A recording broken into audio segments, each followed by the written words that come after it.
នារីម្នាក់តែងតែចំអិនម្ហូបឆ្ងាញ់ឲ្យប្តីរបស់នាងជាប្រចាំតែខ្លួនរបស់នាងវិញបែរជាញោមរបស់ដែលសល់ពីប្តីទៅវិញហើយនៅពេលបុរសជាប្តីបានហៅមកសួរនាំនាងបែរជាភ័យខ្លាចប្រញាប់ធ្វើនៅកាយវិការប្រាប់ប្តីថានាងគឺហូបបាយត្រឹមតែមួយពេលប៉ុណ្ណោះក្នុងថ្ងៃនេះនាងសង្ឃឹមថាបុរសជាប្តីកុំខឹងនឹងនាងអីដោយចង់ដឹងថាមានរឿងអ្វីកើតឡើងបុរសជាប្តីក៏បានប្រើនៅសមត្ថភាពពិសេសរបស់ខ្លួនមើលពីអតីតកាលរបស់នាងពេលនោះទើបគេបានដឹងថាការពិតពីមុននាងត្រូវបានគេធ្វើបាបជាច្រើនឆ្នាំដោយប្តីរបស់នាងជាមនុស្សដែលញៀននឹងល្បែងហើយជំពាក់បំណុលគេគ្រប់ទីកន្លែងមិនតែប៉ុណ្ណោះគេតែងតែបញ្ចេញកំហឹងដាក់ប្រពន្ធនៅពេលដែលនាងគ្មានលុយឲ្យគេហើយបុរសជាប្តីថែមទាំងមិនអនុញ្ញាតឲ្យនាងអង្គុយញ៉ាំបាបជាមួយគេទៀតផងដោយបានដឹងនៅរឿងទាំងអស់នោះហើយបុរសនោះក៏បានព្យាយាមធ្វើល្អដាក់ស្ត្រីនោះឲ្យនាងមកអង្គុយញ៉ាំបាយនៅលើតុតែមួយព្រមទាំងចាប់ម្ហូបដាក់លើចានបាយរបស់នាងទៀតផងធ្វើឲ្យស្ត្រីម្នាក់នោះមានអារម្មណ៍ចម្លែកហើយមើលមុខរបស់គេទាំងងឹងឆ្ងល់តាមការពិតទៅបុរសដែលកំពុងតែនៅនឹងមុខស្ត្រីនេះកាលពីជាតិមុនគេគឺជាអ្នកគុណនិយមខ្លាំងពូកែម្នាក់តែថ្ងៃមួយគេមានប្រតិកម្មវិជាគុណហើយធ្លាក់ពីកន្លែងខ្ពស់ទើបបានគេស្លាប់ទើបព្រលឹងរបស់គេក៏បានចាប់ជាតិចូលក្នុងខ្លួនបុរសដែលញៀនល្បែងនោះដែលគេបានស្លាប់ដោយម្ចាស់បំណុលសម្លាប់ហើយយកទៅបោះចោលនៅតាមផ្លូវបន្ទាប់ពីដឹងខ្លួនបុរសនោះបានព្យាយាមប្រើកម្លាំងពិសេសរបស់គេដើម្បីវិលត្រឡប់ទៅកាន់ភពដើមវិញ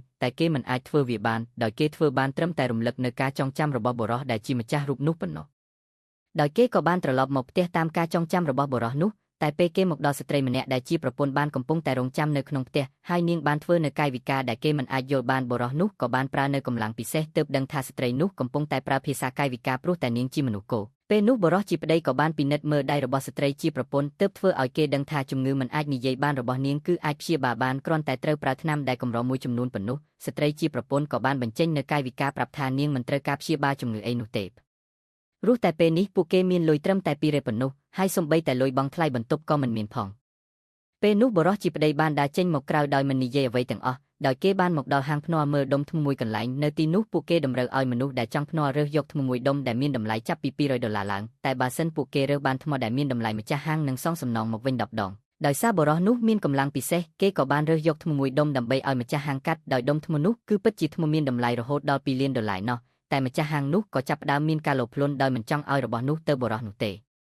េពេលនោះស្ត្រីដែលជាប្រពន្ធក៏បានឃើញហើយនាងក៏បានគិតថាប្តីរបស់នាងនៅតែញៀននឹងល្បែងភ្នាល់ដដែលហើយនាងចង់ចូលទៅឃាត់គេតែពេលនោះស្រាប់តែមានស្ត្រីម្នាក់បានមករកទិញគំនូររបស់នាងទើបធ្វើឲ្យស្ត្រីនោះខកខានមិនបានទៅរកបុរសនោះតែពេលពួកនាងចេញផុតបាត់ទៅបុរសចំណាស់ម្នាក់ដែលជាមនុស្សមានអំណាចនៅក្នុងតំបន់នោះបានមើលឃើញពីសមត្ថភាពពិតបុរសនោះគេក៏បាននាំបុរសនោះទៅឲ្យអង្គរៈស្រីរបស់គេធ្វើការសាកល្បងតែកម្លាំងរបស់នាងមិនអាចធ្វើអ្វីគេបាននោះទេដោយឃើញពីភាពខ្លាំងរបស់បុរសនោះផ្ទាល់ភ្នែកហើយបុរសចំណាស់នោះក៏បានសុំឲ្យបុរសនោះជួយព្យាបាលជំងឺដែលមិនអាចព្យាបាលជាច្រើនឆ្នាំរបស់គេហើយសន្យាថានឹងឲ្យអ្វីគ្រប់យ៉ាងដែលគេមានទៅឲ្យបុរសនោះវិញជាការតបស្នងភ្លាមនោះបុរសនោះក៏បានយកថ្នាំមួយគ្រាប់ដែលនៅក្នុងហាងរបស់គាត់ភ្លាមរួចបញ្ជូលថាមពលទៅក្នុងវាធ្វើឲ្យថ្នាំនោះប្រែពណ៌មាសហើយគេនិយាយថាបើគាត់លេបថ្នាំនេះហើយ3ថ្ងៃក្រោយជំងឺរបស់បុរសចាស់នោះនឹងជាសះស្បើយបុរសចំណាស់នោះក៏បានទាញយកថ្នាំនោះមកហិតហើយទទួលបានអារម្មណ៍ថាថ្នាំនោះគឺពិតជាថ្នាំដ៏អស្ចារ្យមែនបុរសម្នាក់នោះក៏បានទាមទារយកថ្នាំមួយចំនួនដែលអាចព្យាបាលប្រពន្ធរបស់គេវិញផងដែលជាធ្នូនៅពេលដែលបុរសចំណាស់នោះបានជាសះស្បើយក្រឡេកមកមើលស្ត្រី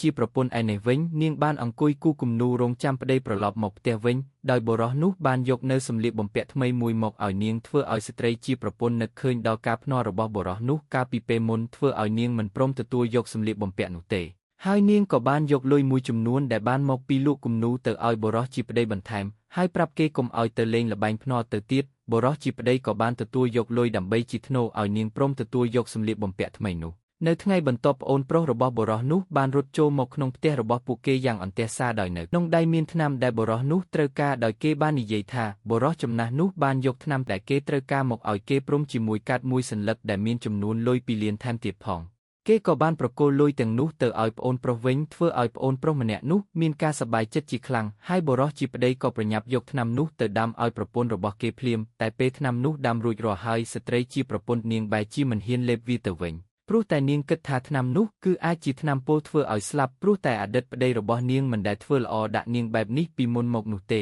តែបុរសជាប្តីនៅតែបង្ខំនាងធ្វើឲ្យនាងគ្មានជម្រើសហើយនាងក៏បានធ្វើកាយវិការជាពាក្យបណ្ដាំទៅកាន់បុរសនោះវិញថានាងអាចលេបថ្នាំនេះបានតែបុរសជាប្តីត្រូវតែសន្យាថាឈប់លេងល្បែង ណោទៀតនឹងមើលថែខ្លួនឲ្យបានល្អទើបនាងព្រមលេបបុរសនោះក៏បានយល់ព្រមហើយនាងក៏បានលេបថ្នាំនោះទាំងភ័យខ្លាចបន្ទាប់ពីនាងលេបថ្នាំនោះហើយនាងក៏ចាប់ផ្ដើមធ្វើទុកភ្លាមបុរសជាប្តីក៏បានរត់ទៅយកថ្នាំមួយចានទៀតមកឲ្យនាងពេលនោះស្ត្រីជាប្រពន្ធបានគិតថានាងប្រហែលជាត្រូវស្លាប់ពិតមែនហើយតែក្រោយពេលផឹកថ្នាំមួយចានទៀតរួចហើយនាងបែរជាអាចនិយាយបានទៅវិញធ្វើឲ្យប្អូនប្រុសនិងស្ត្រីជាម្ចាស់ផ្ទះមានការភ្ញាក់ផ្អើលជាខ្លាំង